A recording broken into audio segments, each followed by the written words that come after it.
মেলায় গিয়ে আমি কি ভুল করলাম? কাকুটা কি করলো আমার সাথে? আবার বেরিয়ে পড়েছি শ্রাবণী মেলা দেখতে।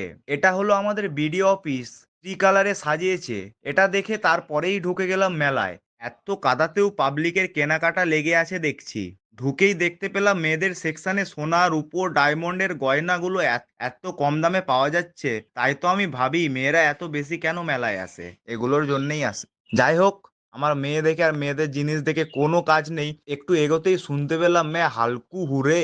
এগিয়ে যেতেই দেখি এখানে Hulk, Spiderman, Batman, Pikachu, Labubu এরা সবাই মিলে ট্রেইটর্স খেলছে। আমি এসে গেছি মিনি এসপ্ল্যানেড মার্কেটে। এখানে এত কম দামে জারা, পুমা, লুই ভিতন, গুচির সব জামা কাপড় পাওয়া যাচ্ছে। তোমরা হয়তো ভাববে আমি মিথ্যে কথা বলছি, কিন্তু না বন্ধুরা, আমি একদম মিথ্যে বলছি না। এখানে সত্যিই কম দামে অনেক কিছু জামা কাপড় পাওয়া যাচ্ছে।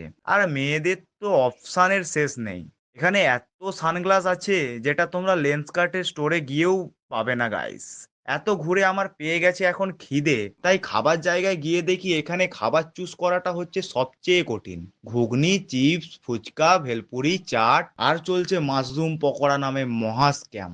এই মকটেল বারটার সামনে দাঁড়িয়ে ভাবছিলাম যে কোনটা নেব, কিন্তু কাকুটা যেভাবে আমার দিকে নজর দিচ্ছিল ইনসিকিউর ফিল করলাম। তাই অন্যদিকে গিয়ে খেয়ে নিলাম এক প্লেট ভেলপুরি। ভেলপুরিটা ইঞ্জিন অয়েলে ভাজার কারণে এর টেস্টও সেই ছিল অসাম, পুরো চুম্বেশ্বরী স্বাদ। আরো আছে গান শুটিং খেলা, যেটায় আমি এত প্রো, আমি যদি খেলি ওরা সব হেরে যাবে, সেই কারণে ওটা আর না খেলেই চলে গেলাম। তারপর দেখি যে ছোটা ভীমও মেলায় দোকান দিয়েছে, কিন্তু দোকানটা লসে যাচ্ছে মনে হয়। যাই হোক, ছোটা ভীমের লাভ ক্ষতি দেখে আমার কোনো কাজ নেই, আমার মেলা দেখা এখন শেষ। ভিডিওটা যদি ভালো লেগে থাকে তো লাইক, কমেন্ট অ্যান্ড শেয়ার করে দিও।